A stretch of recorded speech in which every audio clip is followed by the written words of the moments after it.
Neuro linguistic programming کا مطلب ہے کہ جو ہمارے دماغ سے تعلق رکھنے والی چیز ہے اور ہماری لینگویج سے تعلق رکھنے والی چیز ہے اور ایک سافٹ ویئر کی طرح کام کرتی ہے. تو نیورو لنگوسٹک پروگرامنگ بھی ایک بہت کارآمد سائیکالوجی کی برانچ ہے جو کہ نشہ چھوڑنے میں اور عادتوں کو بدلنے میں ہماری مدد کر سکتی ہے. اور آگے آگے ہم ایک اسپیشل گروپ بنائیں گے جن کی لرننگ بہت زیادہ ہو چکی ہے اور وہ یہاں کی باتوں کو شاید اب ریپیٹیشن سمجھتے ہوں. تو ایک چھوٹے گروپ کو ہم الگ کریں گے جن کو نیورو لنگوسٹک پروگرامنگ کے ذریعے آگے بڑھائیں گے، کیونکہ وہ تھوڑا سا ٹف ہے، تھوڑا سا کمپلیکیٹڈ ہے، لیکن وہ جادو اثر ہے اور وہ میریکولس ہے اور وہ تبدیلیاں بے انتہا اونچے درجے کی لانے میں کارآمد علم ہے، جسے نیورو لنگوسٹک پروگرامنگ کہتے ہیں.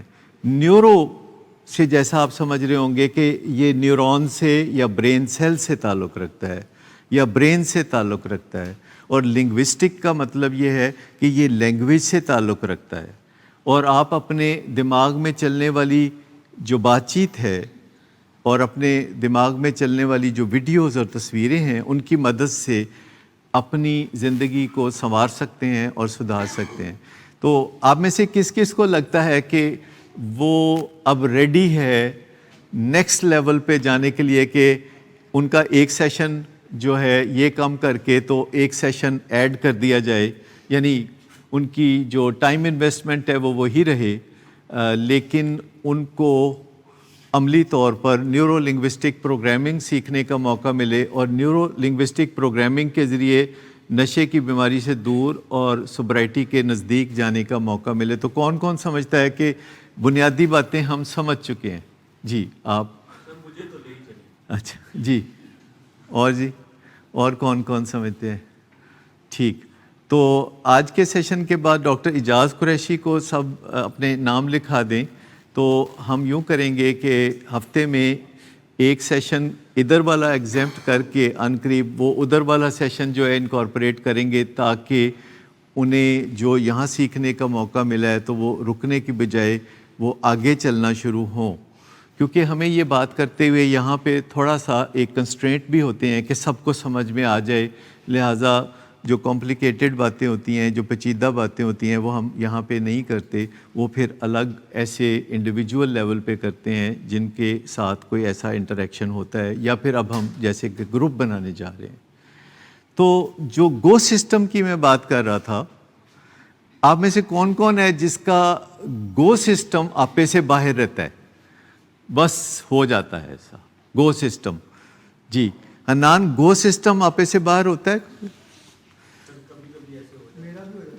جی گو سسٹم بعد میں کہتا ہوا ہے میں کی کر بیٹھا. جی کہ کی کر بیٹھا. اور کس نے کہا؟ جی آپ کو بھی ہوتا ہے. ہم سب کا ہی تقریباً یہ جو گو سسٹم ہے جو امیگڈلا کے اندر رہتا ہے اور ہمارے ناک کے 3.5 انچ پیچھے اور کانوں کے عین درمیان، اور یہ جو سسٹم ہے جسے ہم گو سسٹم کہتے ہیں، یہ زیادہ عقل والا نہیں ہوتا. یہ پھڈے باز قسم کا سسٹم ہے جو ہمارے اندر رکھا ہوا ہے اللہ تعالیٰ نے، تاکہ ہم پھڈے بازی وغیرہ کر کے اپنا کام نکال لیں، ہاتھا پائی کر کے. جی صاحب ریکوری میں ہیں، بوٹل پانی کی نکال. حسن صاحب آج کل ریکوری میں ہیں. اگر یہ خوشی سے 7 سے 8 سگریٹ ڈیلی پی لیں تو ریکوری میں یہ جو سگریٹ ہے، یہ 7-8 ڈیلی سگریٹ ان کی ریکوری کو کتنا نقصان پہنچا سکتے ہیں؟ ذرا پلیز یہ بتائیں. یہ میں سمیر سے پوچھنا چاہوں گا. سمیر، وہ آپ تو 3 پیتے ہیں نا میرا خیال ہے؟ اچھا، تو اب آپ کو 3 سگریٹ سے جتنا نقصان پہنچتا ہے اس حساب سے آپ نے حسن کو بتانا ہے 3 ہفتے میں کتنا سے نقصان پہنچتا ہے اور 8 سگریٹ روزانہ سے کتنا نقصان پہنچتا ہے. اور اس بارے میں پھر میں ڈاکٹر صاحب کی رائے بھی لوں گا. ڈاکٹر حنان بتائیں گے کہ